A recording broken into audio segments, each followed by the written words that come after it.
رمضان المبارک کا بابرکت مہینہ تھا۔ رمضان المبارک کی رحمتیں آسمان سے اس طرح برس رہی تھیں جیسے ٹھنڈی بارش زمین کو سیراب کر دیتی ہے۔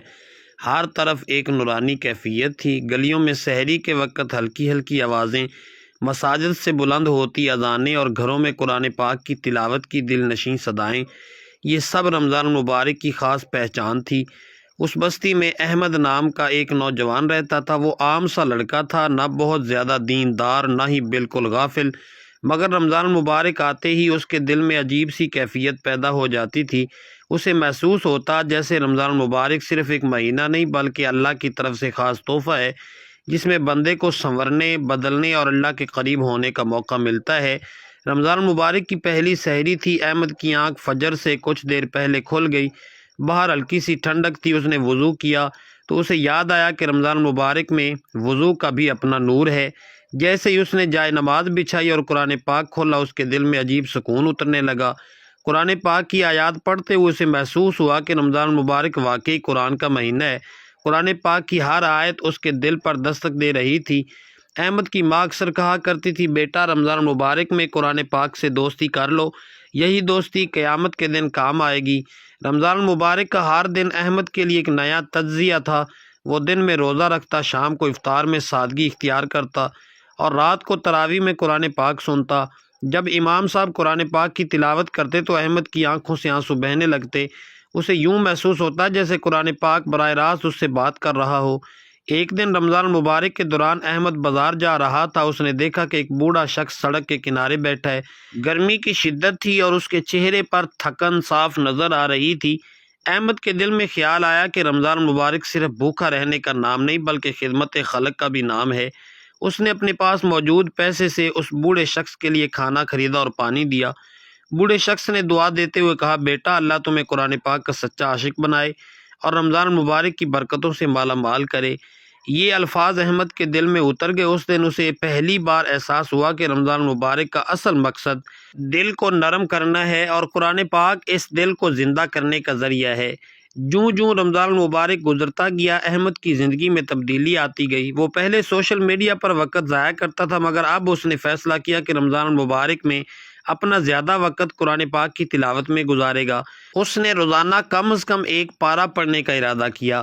جب وہ قرآن پاک پڑھتا تو اسے لگتا جیسے رمضان المبارک کی فضا اس کے ارد گرد نور سے بھر گئی ہو۔ ایک رات لیلۃ القدر کی تلاش میں احمد جاگ رہا تھا۔ رمضان المبارک کی آخری عشرے کی راتیں تھیں۔ مسجد میں قرآن پاک کی تلاوت ہو رہی تھی۔ امام صاحب سورہ قدر پڑھ رہے تھے، لیلۃ القدر خیر من الف شہر۔ سنتے ہی احمد کے دل میں بجلی سی کوند گئی۔ اسے احساس ہوا کہ رمضان المبارک کی ایک رات 1000 مہینوں سے بہتر ہے اور قرآن پاک اسی رات میں نازل ہوا تھا۔ وہ سجدے میں گر گیا اور روتے ہوئے دعا کرنے لگا، یا اللہ مجھے قرآن پاک سے کبھی دور نہ کرنا اور رمضان المبارک کی برکتیں ہمیشہ میرے نصیب میں رکھنا۔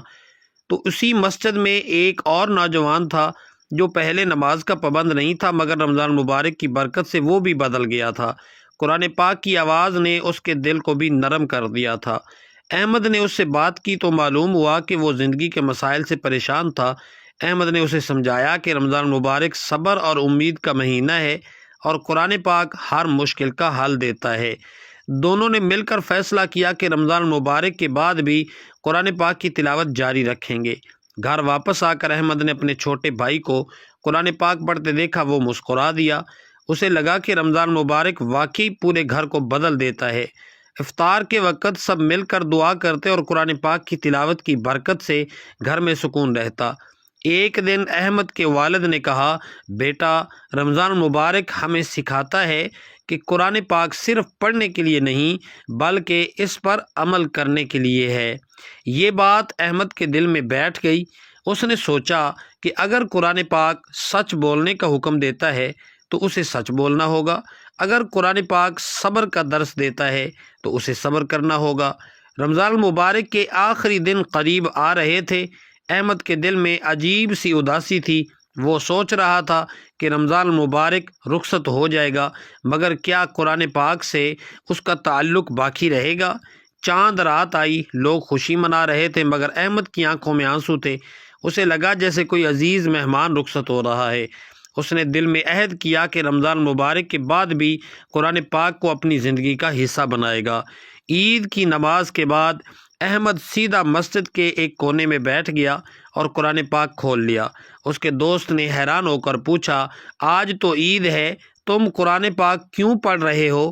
تو احمد نے مسکرا کر جواب دیا، رمضان مبارک چلا گیا ہے مگر قرآن پاک تو ہمیشہ ہمارے ساتھ ہے۔ وقت گزرتا گیا، رمضان مبارک ختم ہو چکا تھا مگر احمد کی زندگی اب بدل چکی تھی۔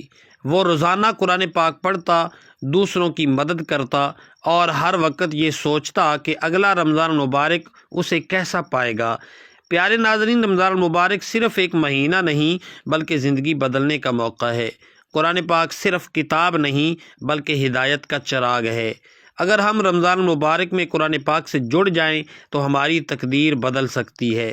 اگر آپ کو یہ واقعہ پسند آیا ہو تو ہمارے چینل کو ضرور سبسکرائب کریں تاکہ رمضان المبارک اور قرآن پاک سے متعلق مزید ایمان افروز واقعات آپ تک پہنچتے رہیں، اور کمنٹ باکس میں پیارے اللہ کا نام ضرور لکھیں، اللہ لکھ کر اپنی محبت کا اظہار کریں تاکہ رمضان مبارک کی برکتیں آپ کے گھروں میں بھی نازل ہوں۔ یاد رکھیں، رمضان مبارک آتا ہے ہمیں جگانے کے لیے اور قرآن پاک آتا ہے ہمیں سنوارنے کے لیے۔ اللہ ہمیں رمضان مبارک کی قدر کرنے اور قرآن پاک پر عمل کرنے کی توفیق عطا فرمائے، آمین۔